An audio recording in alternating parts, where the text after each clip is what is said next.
हे जबरदस्ती आमचे जिल्ह्याची सामना करतो जबरदस्ती घरातून उतरतात. मारवाड्यांचा मोर्चा आतूनमध्ये एकावरती गुन्हा दाखल झालाय.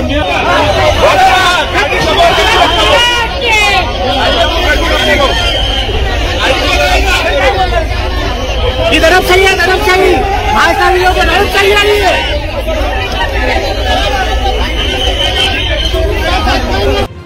मित्रांनो, कालच्या मराठी एकीकरण मोर्चामुळे एक गोष्ट मात्र दृष्टीआड झाली. पंढरपूर येथून आषाढी वारी करून निघालेल्या मुंबई, नवी मुंबई, ठाणे, रायगड येथील वारकऱ्यांना प्रचंड त्रासाला सामोरे जावे लागले. 5 ते 6 हजार वारकरी एसटी महामंडळाच्या गलथान कारभारामुळे पुणे सासवड येथे अडकून पडलेले होते. एसटी बसमध्ये सीएनजी भरण्यासाठी 7 ते 8 तास या भाविकांना सासवड बस स्थानकामध्ये बसवून ठेवले होते. भाविकांना बस स्थानकात बसण्याची सोय नसल्यामुळे भाविक बस स्थानकात रस्त्यावर बसलेले दिसत होते. अतिशय विदारक असे हे चित्र होते. 65 ते 80 वयोगटातील वारकऱ्यांची संख्याही जास्त होती. पाणी नाश्त्याची सोय नसल्यामुळे हे वारकरी तडफडत असल्याचे दिसून आले. स्वच्छतागृह, शौचालयामध्ये पाणी नसल्यामुळे सर्व लाज शरम सोडून लाडक्या बहिणींना रस्त्यावरती बसावे लागत होते. यावेळी लाडक्या बहिणींना आम्हाला 1500 रुपये नको, पण आम्हाला आमची लाज राखू द्या असे बोलत अश्रू अनावर झाले. अनंत गोळेंसह गणेश पाटील, मी 24 तास, सासवड. सकाळी 5 वाजल्यापासून लाईन लावली होती एसटी बससाठी मुंबईला जाण्यासाठी. परंतु तिथे जवळजवळ 5 तास आम्हाला बसेस मिळाल्या नाहीत आणि 5 तासानंतर जेव्हा बसेस मिळाल्या, म्हणजे 5 वाजल्यापासून नंबर लावले होते, 10 वाजता बस मिळाली आणि 10 वाजता बस मिळाल्यानंतर आम्ही त्या बसने पुढे सासवडपर्यंत आलो. सासवडमध्ये आल्यानंतर त्या बसेस आहेत त्या सीएनजी भरण्यासाठी सासवड बस स्थानकामध्ये थांबल्या. आता आम्ही 4 वाजल्यापासून इथे थांबलेलो आहोत. एका गाडीमध्ये सीएनजी भरायला 5-5 तास इथे आम्ही थांबलो आहे आणि अजूनही 120 गाड्या इथे सीएनजी भरायच्या आहेत. कुठल्याही प्रकारची यंत्रणा इथे सज्ज नाही आहे. महामंडळाकडून, परिवहन मंडळाकडून कुठलंही आम्हाला आश्वासन देण्यात येत नाही आहे.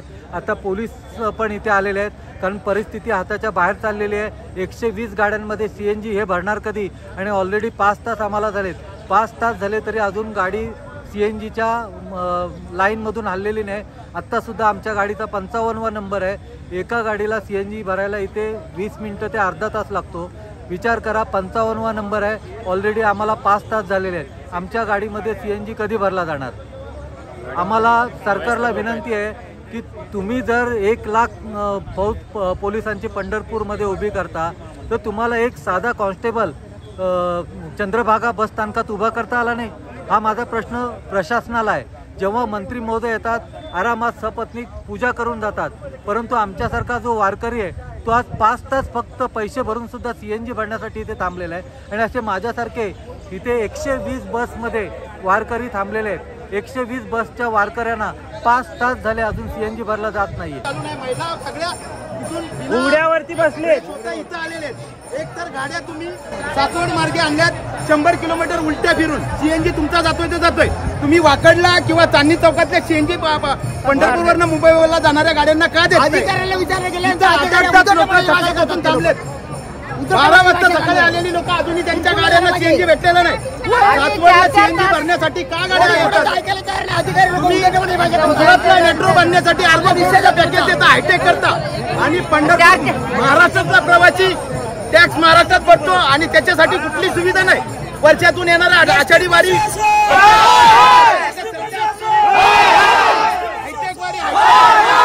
कोणत्याही वर्षामध्ये वारकऱ्यांचे झाले 30 वर्षा नागरिकांचा जाहीर निषेध.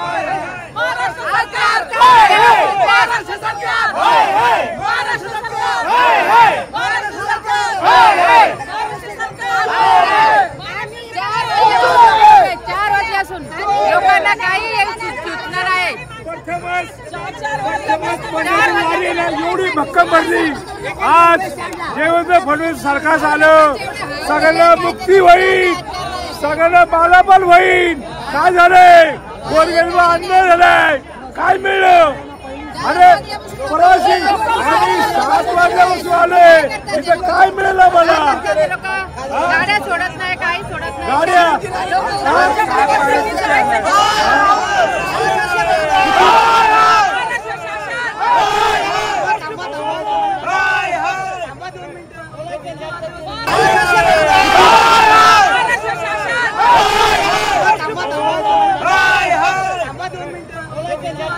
झोपलंय, शासन झोपलंय.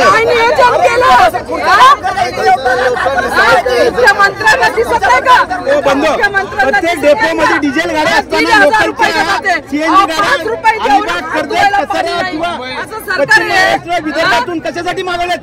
सातवा डेपो मध्ये डिझेल गाड्या नाहीत का? पंढरपूर डेपो मध्ये डिझेल गाड्या नाहीत का? आणि डिझेल गाड्या मागवल्यात त्या मागवल्यात.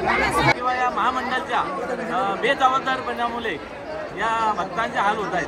आज 4-4 तास येताना 4 तास इथे सीएनजी भरण्यासाठी गेले आणि जाताना 4 तास जातात. तर मित्रांनो, जर तुम्हाला आमचा व्हिडिओ आवडला असेल तर आमचं चॅनल सबस्क्राईब करा, लाईक करा, शेअर करा आणि बाजूला असलेला बेल आयकॉनवरती प्रेस करा, जेणेकरून तुम्हाला आमच्या चॅनल्सच्या सगळ्या अपडेट्स प्राप्त होतील.